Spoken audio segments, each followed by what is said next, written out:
This week I have my possibly most ambitious review week ever. I have 4 things for you to consider watching while you are sheltering in place and staying safe at home, social distancing, keeping away from theaters. The first of which is Trolls World Tour.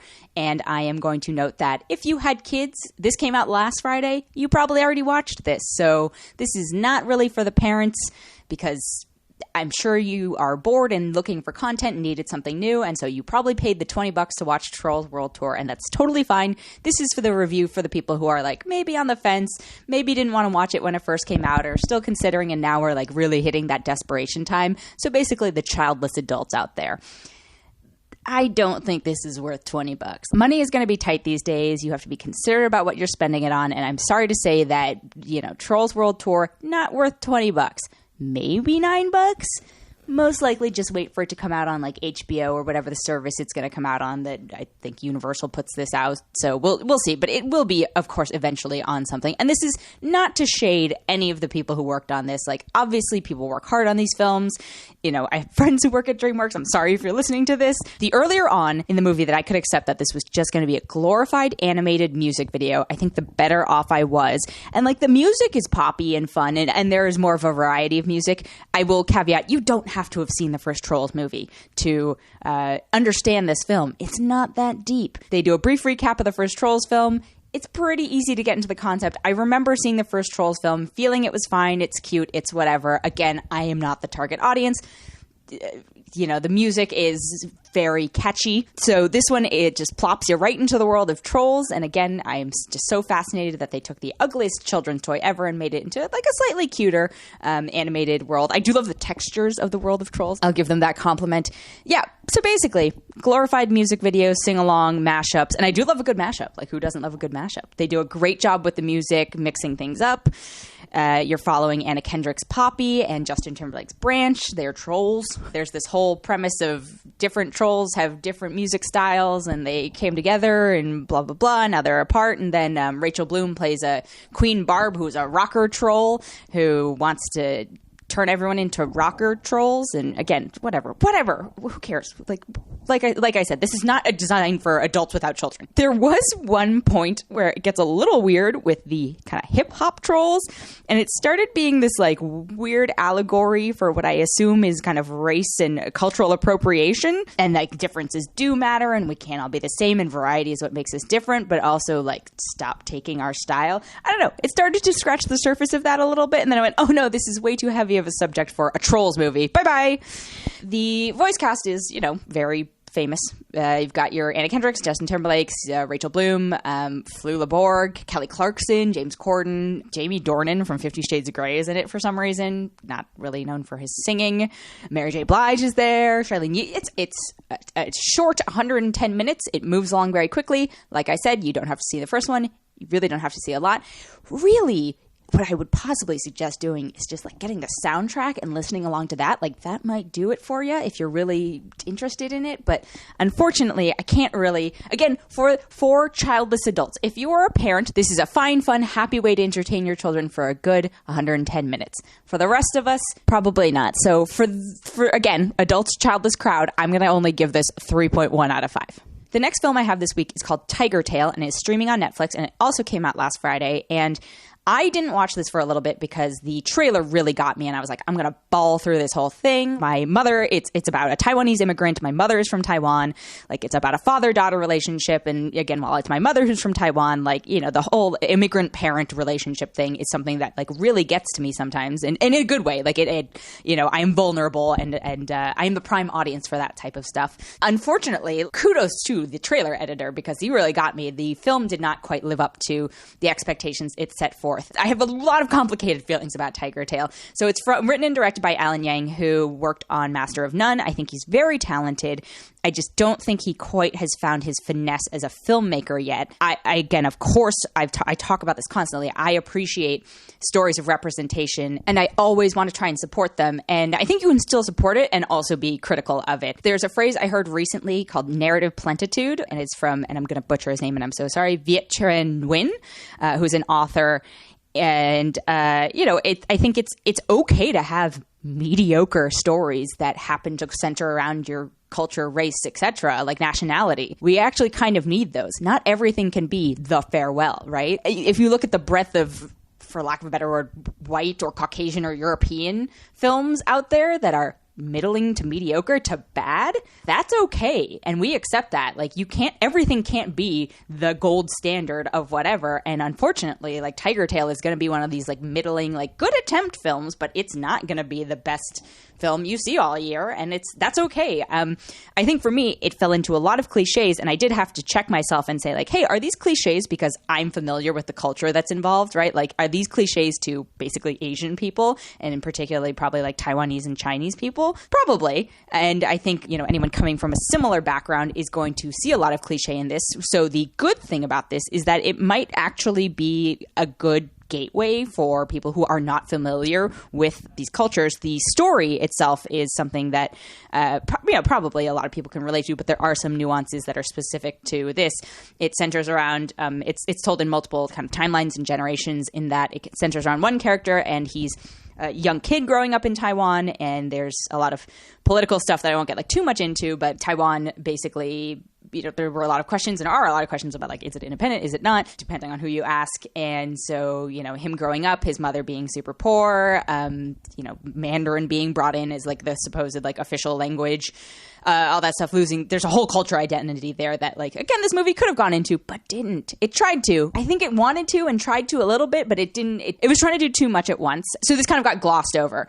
So you've got him as like a little kid, and then you've got him as a young man, and he's got this sweetheart who he happened to have met as a little kid and then reconnects with. And this was the strongest storyline to me. Him and his sweetheart still living in Taiwan, and then he wants to move to America. And so in doing so, enters into not an arranged marriage per se, but a business arrangement that ends up resulting in his marriage.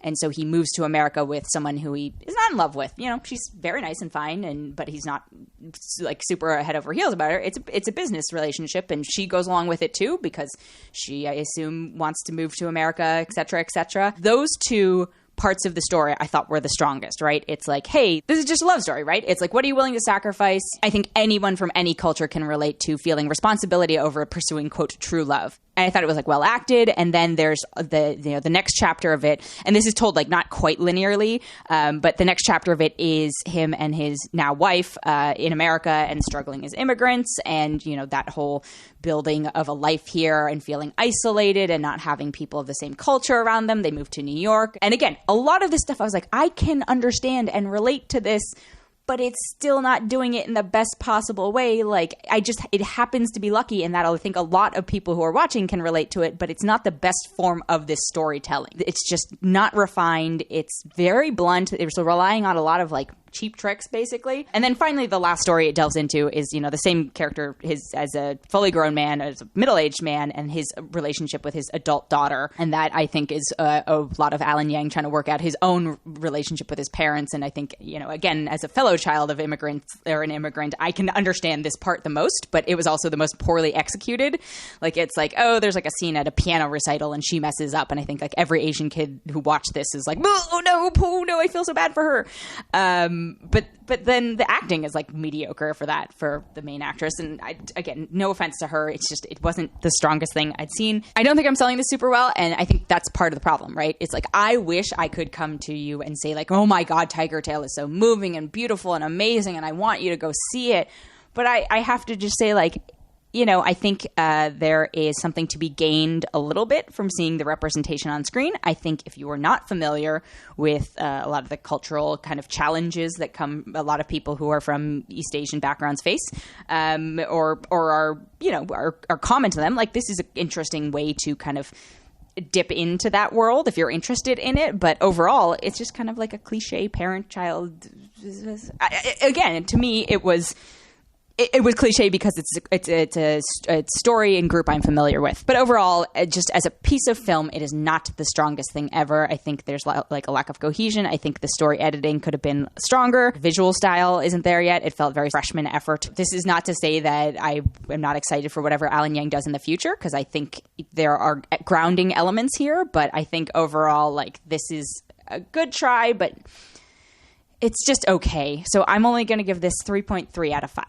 And then heading over to Amazon Prime, we have Selah and the Spades. And I don't know what it is about a lot of the stuff I'm watching right now, but have teenagers changed like aggressively since I went to college, high school, etc.? Like some of the parties and like social things, and I know they're exaggerated for film and stuff like that, but just watching Selah and the Spades, like watching Sex Education on Netflix, watching Daybreakers, which is a little more fantasy, watching The Stranger, which I talked about a couple weeks ago, you know, like what are these kids doing? Like where are they getting their money from? Where are they getting their drugs and their party habits? And like the most we had at a party in like high school was like a keg, and that was it. You know, these kids are getting like designer drugs and doing all these like stuff. Anyway, so Selah and the Spades takes place at a elite boarding school with a bunch of rich kids, it seems like, and there's a lot of like cliques. I basically was like, this is a dystopian John Hughes film starring people of color. So if that sounds exciting to you, yay. It's you know, it's a lot of kids talking like adults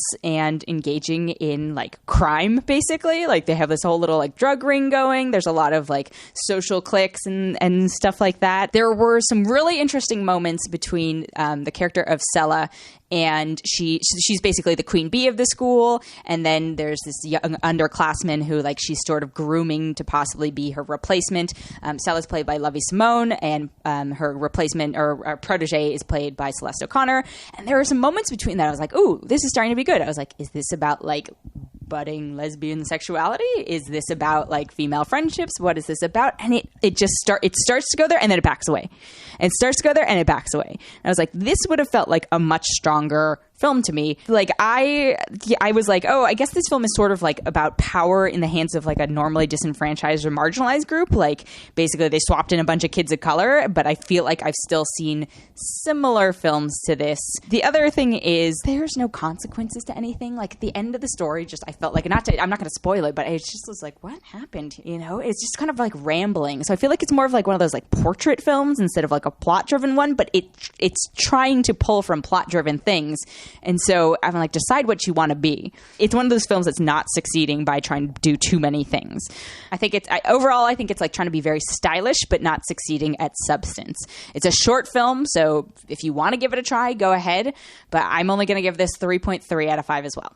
And then my very last film this week also stars a character named Selah. So Tale of Two Selahs. It's very different, though. It's called The Other Lamb, and at first I was like, oh, is this going to be some, like, Midsummer type stuff? I would have preferred that. But basically, it takes place in kind of like a weird cult with, like, a strong figure leader. He calls himself Shepherd.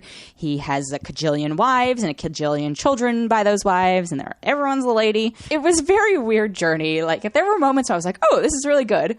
But there are other moments where I was like, okay, this is a little much. Like, it's a little heavy-handed. It tries to be very clever with its symbolism, but isn't being very clever. Also, I felt like this movie, like, was anti-periods in, like, women's periods. There was a lot of things about, like, being impure and all this stuff. I was just like, where is it coming from? And at one point I was like, is this written by men who just don't understand periods and stuff like that? Nope, it is written and directed by women.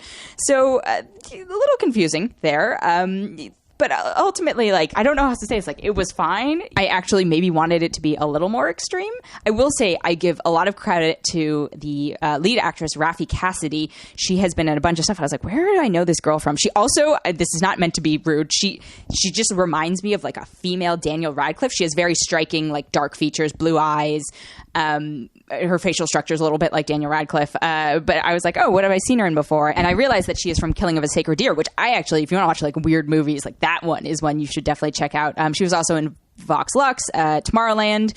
I think Tomorrowland was where she really had her big starring moment. I don't know. It's weird. If you're feeling like weird and want to watch a little like cultish stuff, like this might be worth checking out. There are certainly moments where I was like, oh, what's going on? So I definitely got it. You know, I was enraptured by part of it, but it's definitely not the strongest thing you're going to see out of this bunch. So really, tough week. Definitely a tough week. Of all of the ones, I think I would actually pick Selah and the Spades and Tigertail to watch and to recommend out, but I'm not giving them like glowing recommendations. I'm just saying, hey, we all need ways to pass the time right now, and those two are probably the most accessible. You probably already have the services that are involved in them, and I think like of the bunch, that's not to say they're the strongest, but of the bunch, they are the strongest.